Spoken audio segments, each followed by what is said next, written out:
Betrayal trauma, how do you learn to trust again? And do I personally wonder if my husband is still cheating behind my back? Hi, my name is Eileen. I am not a licensed therapist or psychiatrist. I am just here sharing my personal story of betrayal trauma with a spouse that had multiple affairs and got the help he needed, and I chose to stay. First of all, I just want to say that I'm sorry this happened to you. Rebuilding trust is not easy. I don't want to make it sound easy. It is one of the hardest things I have ever gone through in my life. I simply chose my heart, and that was the fire I chose to walk through. So rebuilding trust took time. That's the key word. They say on average that if you've gone through betrayal trauma, it takes 3 years to heal from a partner that's been cheating on you. I recently just hit our 3-year anniversary, and I would agree that at this point I am just willing to start sharing our story. I am feeling so much more confident and stronger as an individual. Our marriage has never been better, and he is consistent to this day on staying in therapy and getting the help that he needs.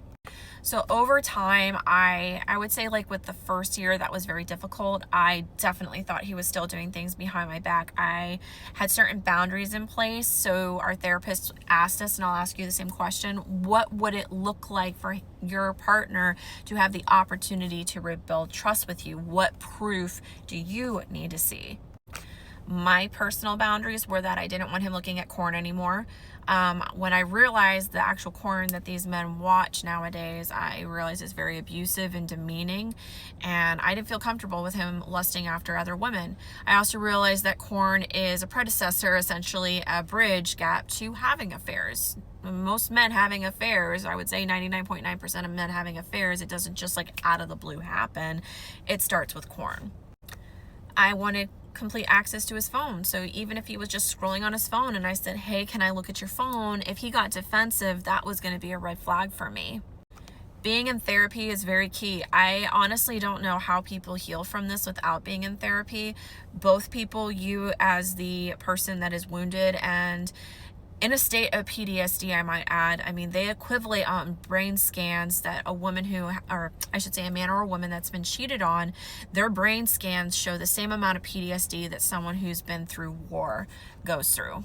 So there's a lot of therapy needed. You, in order to heal and learn to focus on your needs, your wants, your desires. And that's so key, ladies. That is so key in whether you choose to stay or go. That is critical because you can't control them. You can't control what they do. Seeing my husband go through therapy, there were significant signs of change. I saw him reading books on personal growth, spirituality, brain, understanding ADHD, understanding my trauma. He was reading books on that, understanding infidelity and how it affected him, our marriage, and me as his partner. And seeing him come to an empathetic state of like, gosh, I didn't think this through. Seeing him consistently attend SA meetings, those were all things that helped me develop more trust with him. He stopped going out. So he stopped going out at night. He stopped waking up early and leaving the house to go to the gym. If he went to the gym, I went with him. If he wanted to go see a movie, I went with him. And we started doing a lot more dating because of that. And he was fine with that boundary. He understood he had to rebuild trust with me, and he didn't get defensive. So that was also really helpful for me in rebuilding trust back with him. If you share this with your partner and a man is listening to this, men, my husband listened, and gosh, that was so pivotal in me rebuilding trust with him. He didn't react. He didn't get angry. He didn't get defensive, and that was something he learned in therapy on how to do. But he listened to me as I grieved and I poured my heart out, and I got mad, or I was sobbing and crying and asking him questions. I'm like, why? Trying to wrap my head around why or how this happened. And that was so key in rebuilding trust with my partner. Men have to, if they're in therapy, they will begin to understand this. But if a man is watching this, when you betray your partner, you really have traumatized them. You have put them into a state of PTSD. And so not only are they going through all this heavy, horrible trauma, new triggers, trauma they didn't ask for, and dealing with fight or flight, dealing with panic attacks, and the but they're also dealing with the grief with this, the heavy, heavy grief of this. It's like there's been a death, and but there's not a casket, there's not a coffin, there's no one there to deliver flowers, and there's no one there to mourn at the funeral, but they are having to individually deal with this grief that is just consuming.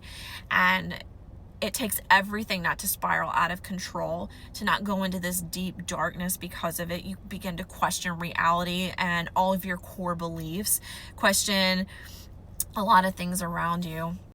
So the fact that my husband did that work and didn't get defensive and gave me the space to grieve without reacting, understanding I had to go through that process because of what he did, and the fact that he didn't get angry or defensive and put it back on me or gaslight my feelings, which would basically look like that my feelings either didn't matter or weren't true, making me question my reality. We did have a conversation at one point where I said, I just need you to stop and not get defensive. I am going to pour my heart out to you, and I need you to be my stability and not gaslight me. I need you to not say one word while I talk to you, and I need you to just hear what I am saying from your heart. And he said, I felt like God told me, shut up. And he listened to me pour out my whole heart during that thing, and he really focused from that moment on mentally identifying the moments he wanted to gaslight me and not doing it. I would say today, I don't, in my heart, in my spirit, in my mind, worry about him cheating. However, I do have triggers, and a trigger could be a woman walking down the street. A trigger could be that he's gone from the house for an hour, and he's told me where he is. I know on the GPS where he is, but I still have triggers, and I go to him with those, and I just say, I need to know where you were. This is the fear I have, and from his reassurance, I know that he's not doing anything. So I would just reiterate that it takes time, and that's unfortunate.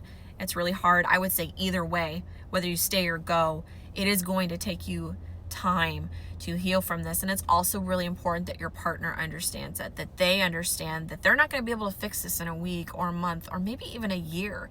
It is going to have to take consistency of their good behavior and the work that they're going to do in therapy and respecting your boundaries, listening to you, in order to rebuild that trust again.